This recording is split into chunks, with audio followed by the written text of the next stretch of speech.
Si Dada na muna yung nagpapahinga ngayon. So, ako naman yung mag-vlog. Salitan lang kaming dalawa.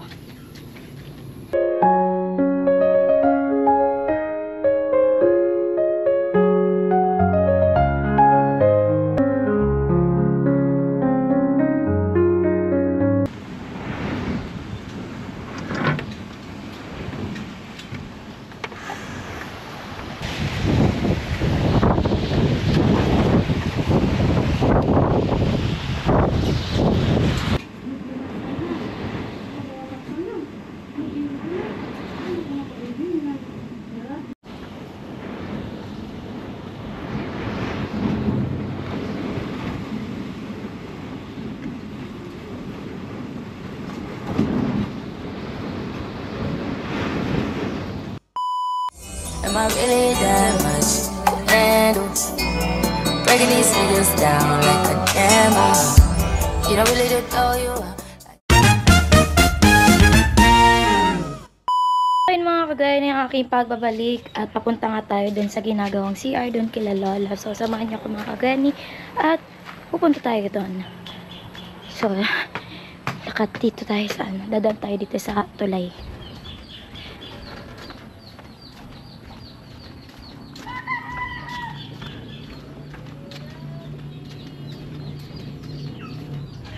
Si Dada na muna yung nagpapahinga ngayon. So, ako naman yung mag-vlog. Salitan lang kaming dalawa.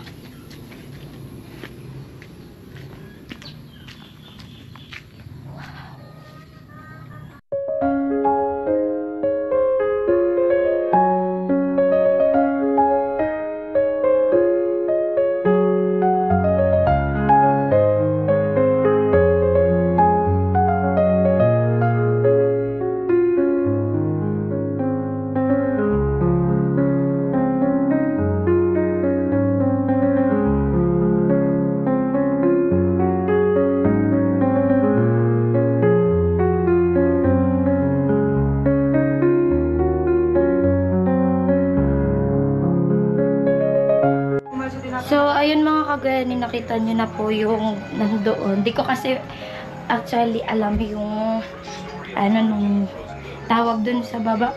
Basta dun sa baba, ang alam ko dun is Poso Negro, tama. Tapos, yung dun sa taas, sementado na yung apakan. Tapos, yung sa gilid. So, ang kulang na lang dun is yung wall ng CR. At kakabili lang po kanina ng toilet. So, malapit na din matapos. A few moments later. Hello mga Gwenny. Pang 3 araw na po ngayon nung gumagawa ng CR doon sa bahay ni Lola. At ngayon po niya ikakabit yung toilet bowl para ano lang yung kulang, yung dingding saka yung pintuan. Puntahan po natin at dalan ko ng snacks. Solo na lang siya ngayon kasi may pinuntahan yung kasama niyang isa, si Sammy. May pinuntahan kanina kaya solo lang siyang gumawa. Kunti lang naman yung gagawin mag finish nung nung semento. Tapos kakabit yung bowl. Si Rico ang bumili noon dun sa Pulangki.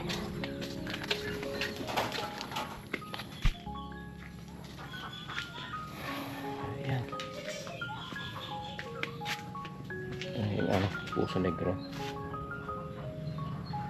Kabit na lang yung tubo. May supportan na rin ilinagay si Edwin. Sa gitna na lang siguro.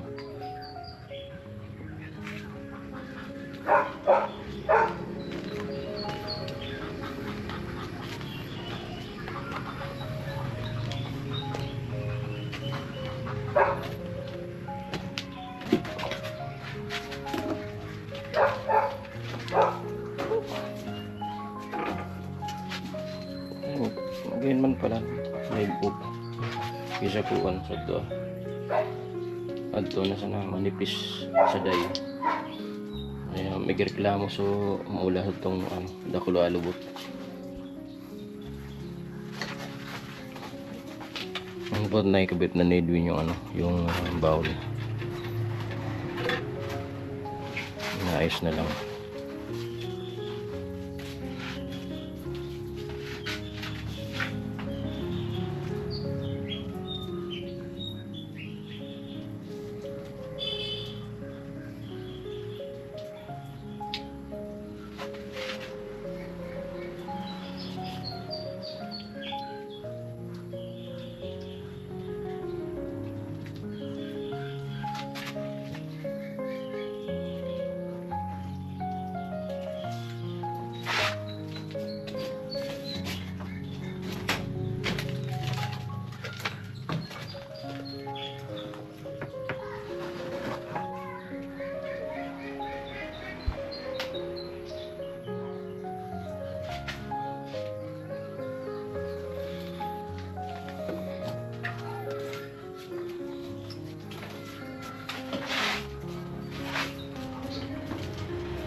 Yun yung mga kagweni. Pwede rin pala yung yung CR nakapatong sa light materials. Ayan.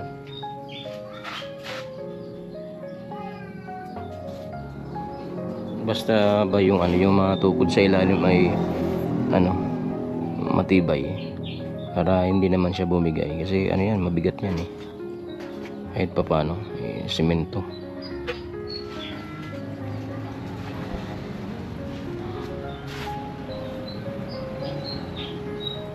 Dito sa kusina meron na ito kasing so yung dating lababo, yung lumang lababo at nagagamit pa rin, kaya sayang naman kung itatapon lang, kaya yun na din yung ginamit kasi ito aluminium. Pwede pang gamitin, buo pa naman. Yun ang naikabit dito.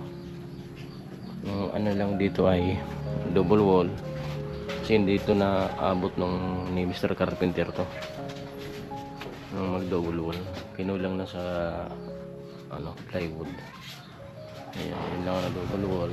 Tapos yung kwarto, tapos yung poste ay binalot niya ng plywood para magandang tingnan. Pati dito sa kabila balot din. Yan, poste putol, nabulol yan.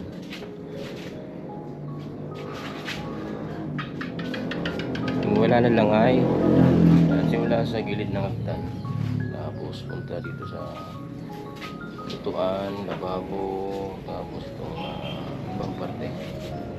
Yan na lang ang lalagyan ng plywood para maganda. Tapos ito yung bintana, yung tinutukod lang para pag may unos, ibababa na lang.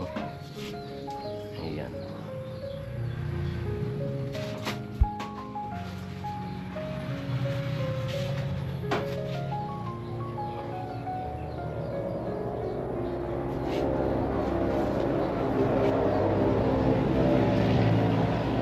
Tapos dito naman yung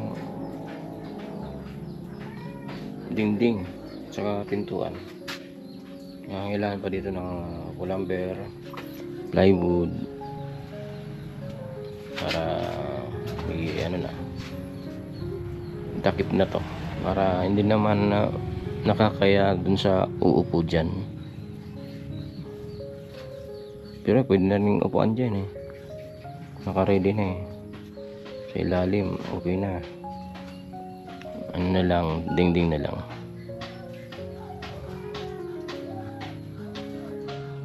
Dingding pintuan.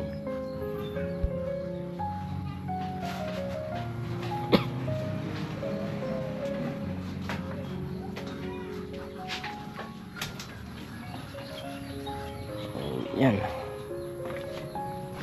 Yan na po muna yung update mga kagwini sa ginawang CR sa loob ng bahay ni Lola.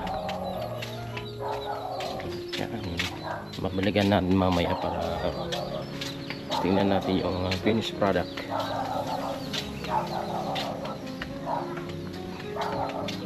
Finished product ng ano, paggawa niya. Ate mama nag-prepare ng ano para sa lumpia. Titinda mamaya. Kunti lang titinda namin mamaya kasi ano na, pag dating ng hapon ay malakas na yung hangin at may kasamang ulan kasi ano na, bali sa weather forecast ay hanging abagat na yung ano, yung tumitira dito sa Kabikulan, dala ng southeast monsoon, hanging abagat, kasamang ulan. Kaya dito sa ano, Boulevard talagang sa pool yung ano, yung mga paninda dyan sa tent. Saka kung may customer pa, basa din sila. Ayan.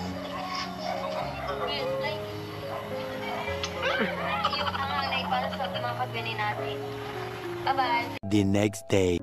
Hello mga Gwenny, good morning.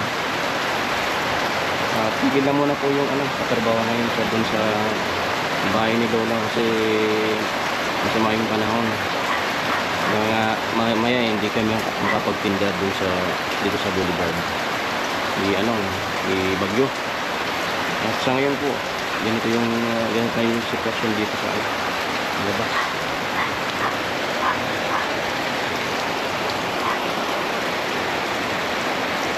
Kanina pa yung ano, madaling araw yung ulan. Hanggang sa ngayon magtatangali na, hindi pa rin natigil. Dala ko ng ano, ng bagyong Krising. Kasalukuyang nasa mataas na parte naman ng ano.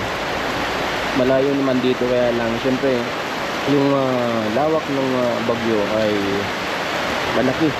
Kaya yung nasa labas ay hagip pa rin itong ano, Bicol. Kaya ganito po yung panahon na yan. Ulan, di kasama ng hangin kanina, walang hangin. Walang hangin. Ulan lang. Ngayon, meron ng hangin kasama yung ulan. So, yun.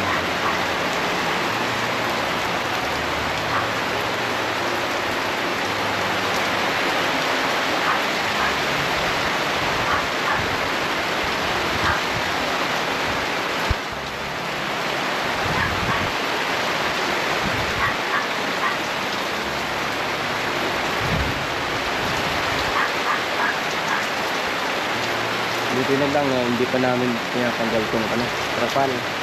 Nakakatulong din na hindi masyadong mabasa dito sa ano, harapan at dito sa ano, ilalim ng harapan ng bahay ni Gwen. Kung wala itong trapal na to, grabe yung basa hanggang din sa ano, bintuan. Kasi may kasamang hangin yung ano, ulan. Kaya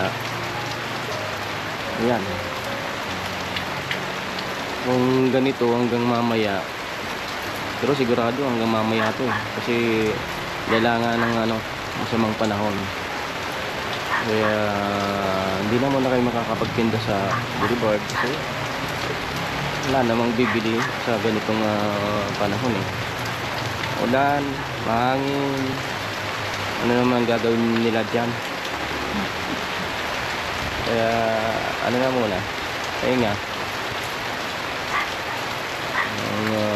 baka hindi naman mabasa yung ano, video kasi nasa gitna naman yun, harangan ng ano, yung cabinet doon. Tapos may ano naman yun, may takip.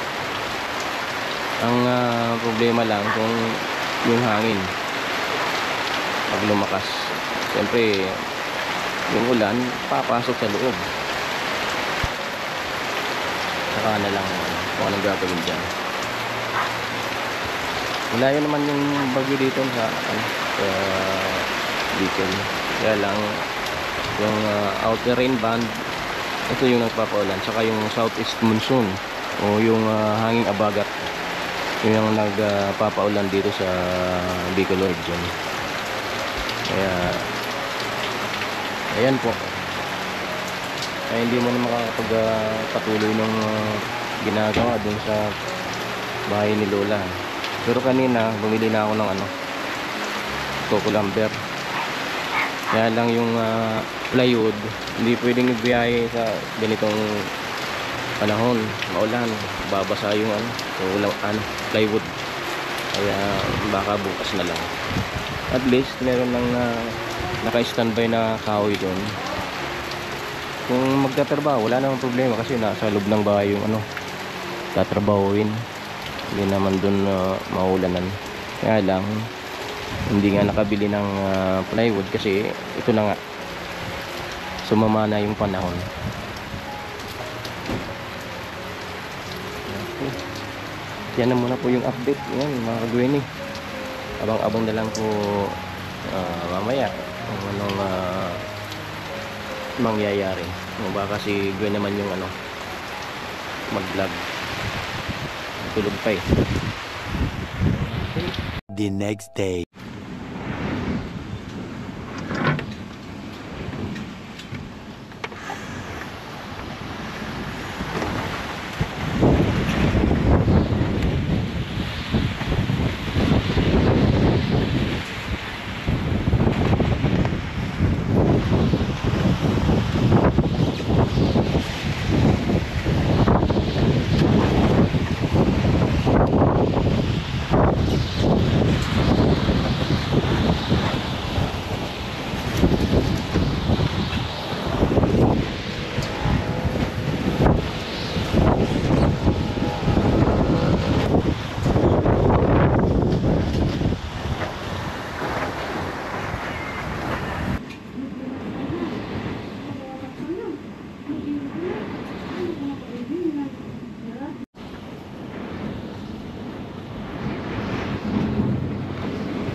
A few moments later. Benny,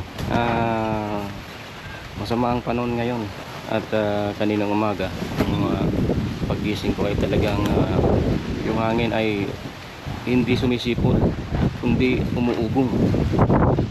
Nakakatakot yung ugong ng hangin kanina. Kaya buti na lang ngayon umina-hina na, pero marami na yung nasira. Ang lakas ng hangin.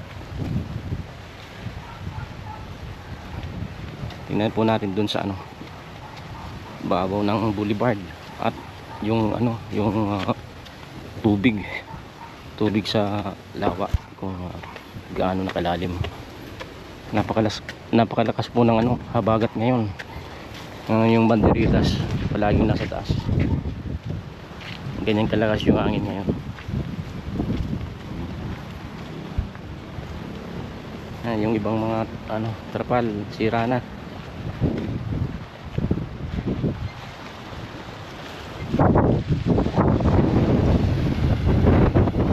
Ano pa yung sitwasyon ngayon ng mataas na yung tubig ngayon dito sa Lake Bato, kaya yung New Zealand ay apaw na yung tubig, kaya hindi na yun mapapasyalan sa ngayon.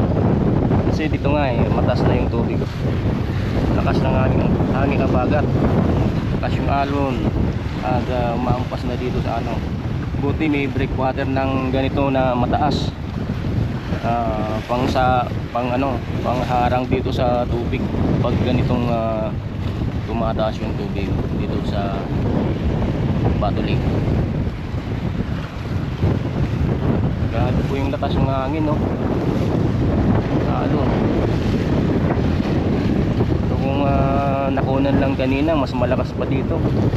Talagang halos maputol yung mga kahoy dun sa ano, nagsasayawan yung mga kahoy.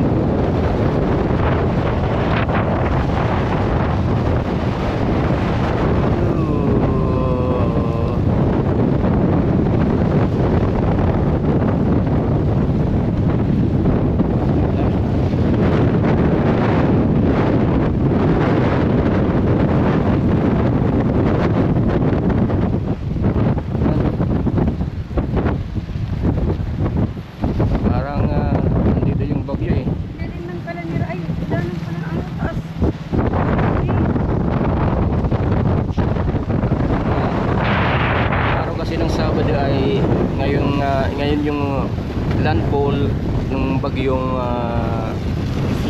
Krising dun sa Northern Cagayan, parting taas, Northern Luzon. Malayo din yun dito sa bayan namin, kaya lang sadyang napakalaki ng bagyo. Kaya yung outer rain band niya hagip talaga. At saka sinabayan pa nung hangin kabagat. Ito yung talagang malakas makasira ng mga bahay dito sa gilid ng lawa. Tanggal na kaya subago, rapak-rapak na yan. Yan po, napakalakas ng hangin. Buti yung ulan hindi tumuloy, kasi pag ganitong malakas yung hangin, kadalasan yung ulan ay ipinapagpad na lang sa ibang lugar. Ito pag hangin Diba sa Ayam? mas na pag umakyat pa yan dito sa dito sa unang akdan, baka simula naman yung dun sa kabila. Sana naman huwag nang umulan. Kasi pag patuloy ang pag-ulan sa parting Albay,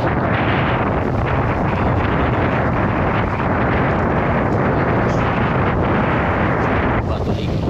Kasi ito yung catch basin yung sa Albay at sa ibang parte ng nakapalibot dito.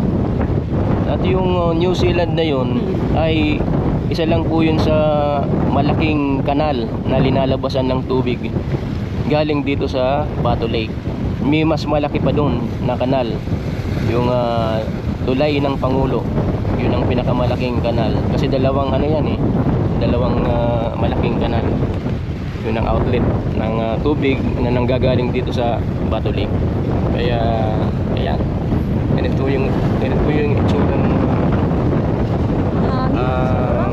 tubig dito pag ganitong kabagat, napakalakas.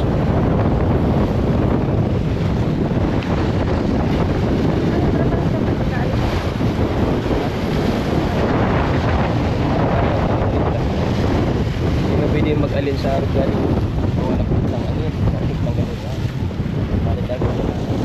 Hindi man ako.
iba itong tent.